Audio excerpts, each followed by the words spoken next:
নমস্কাৰ, মই প্ৰিয়ংকা ভৰালী। পোনপ্ৰথমতে সকলোকে ধন্যবাদ জ্ঞাপন কৰিছোঁ। যোৱাকালিৰ যি টক শ্ব' হৈছিলে, সেই টক শ্ব'ত আপোনালোকে যিসকলে মোক ছাপোৰ্ট কৰিছে, অনুৰাগী মোৰ ৱেল উইচাৰ্ছসকল সকলোকে মই আন্তৰিক ধন্যবাদ জ্ঞাপন কৰিছোঁ। কিন্তু মই এই মুহূৰ্তত এই ভিডিঅ'টো শ্বেয়াৰ কৰিবলৈ বাধ্য হৈছোঁ অন্য এটা কাৰণত।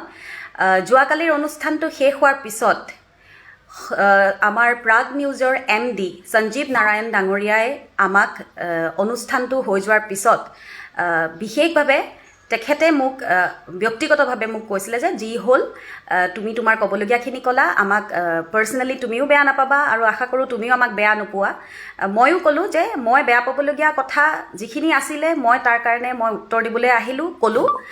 আৰু তেওঁলোকে মোক অতিথি হিচাপে সেইখিনি শেষ মুহূৰ্তত তেওঁলোকে মোক সুন্দৰভাৱে তেওঁলোকে বিদায় দিওঁতে তেওঁলোকে সেইখিনি সময়ত এখন ফটো একেলগে তুলিছিলে। ভদ্ৰতাৰ খাতিৰত ময়ো তুলিছোঁ তেওঁলোকৰ লগত। কিন্তু মই এইটো কথা বুজি পোৱা নাই, এই ফটোখন লৈ আজি তেওঁলোকে শ্বেয়াৰ কৰি পেলাই কি বুজাব বিচাৰিছে, ইয়াৰ আঁৰত ৰহস্য কি? যেতিয়া প্ৰথম গম পাইছোঁ সঞ্জীৱ নাৰায়ণ ডাঙৰীয়াই এইখন ফটো তেওঁ শ্বেয়াৰ কৰিছে, তেতিয়া মই তেখেতক ব্যক্তিগতভাৱে ফোন কৰি কৈছোঁ যে এই ফটোখন আপুনি আজি কিয় শ্বেয়াৰ কৰিছে? মানুহক বেলেগ ধৰণে এই কথাখিনি ঘূৰাই পেলাই বুজোৱাটো মই এইটো কথা কেতিয়াও সমৰ্থন নিদিওঁ।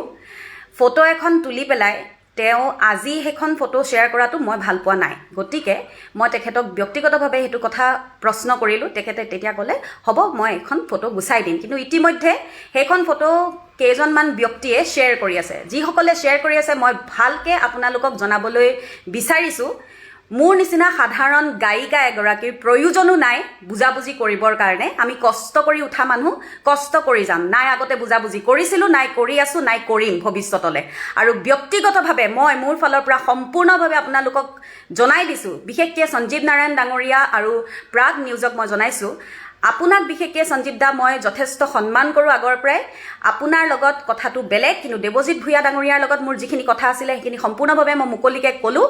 মই আপোনাক কৈছোঁ বিশেষভাৱে, আপুনি এইখন ফটো প্ৰথমতে শ্বেয়াৰ কৰিছিলে, মই তেতিয়া মনা কৰাৰ পিছত আপুনি গুচালে। তাৰপিছত এইখন ফটো কেনেকৈ শ্বেয়াৰ হ'ল আৰু কি বুজাইছে মই এইটো কথা আপোনাক সুধিব বিচাৰিছোঁ। আপুনি স্পষ্টভাৱে কওক যে মোৰ আপোনাৰ লগত বুজাবুজি হৈছিলে নে আপোনালোকৰ অনুষ্ঠানটোৰ লগত বুজাবুজি হৈছিলে, কাৰণ মই জনাততো মই তেনেকৈ যোৱা নাই।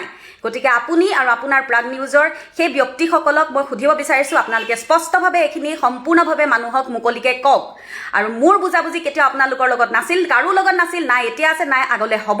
আৰু মই ব্যক্তিগতভাৱে আপোনালোকক জনাওঁ যে কোনো দিনাই আপোনালোকৰ প্ৰাগ চেনেলৰ কোনো অনুষ্ঠানত যাতে মোক নেমাতে, মোৰ অনুষ্ঠান যাতে আপোনালোকে লাইভ নকৰে, মোৰ গান যাতে আপোনালোকে নবজায়, সম্পূৰ্ণভাৱে মই ব্যক্তিগতভাৱে আপোনালোকক বয়কট কৰিছোঁ।